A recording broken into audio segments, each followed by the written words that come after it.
One common question I encounter is about the nature of design ops as a role. Should design ops be a dedicated role?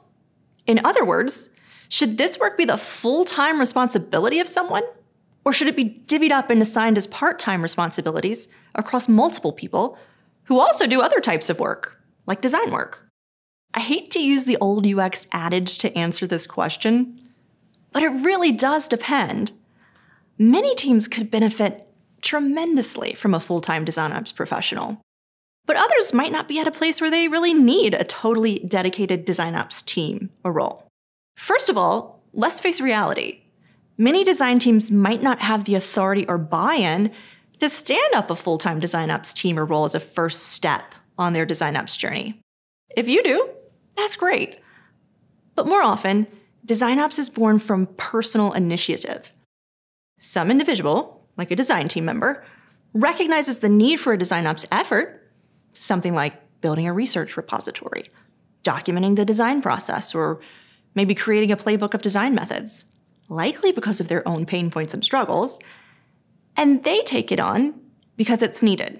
Depending on factors like workload and team size, this part-time approach might work well for some organizations, as long as these operational projects are valued and acknowledged as part of the responsibilities and workload of the people who are taking them on. You don't have to have a special title to be doing design ops, but you do need your efforts recognized and appreciated, and you need to have adequate time and resources to do them.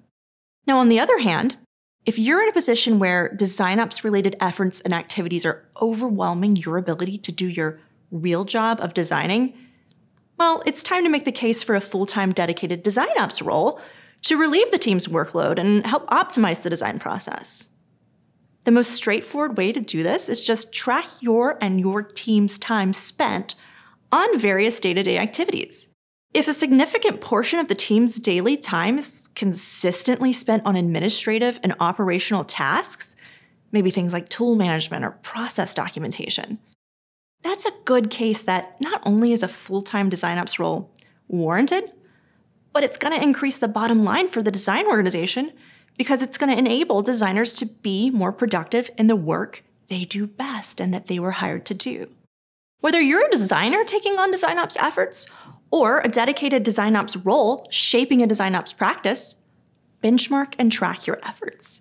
This is the best way to show the value of design ops initiatives and gain additional buy-in and support for continued design ops efforts and roles over time.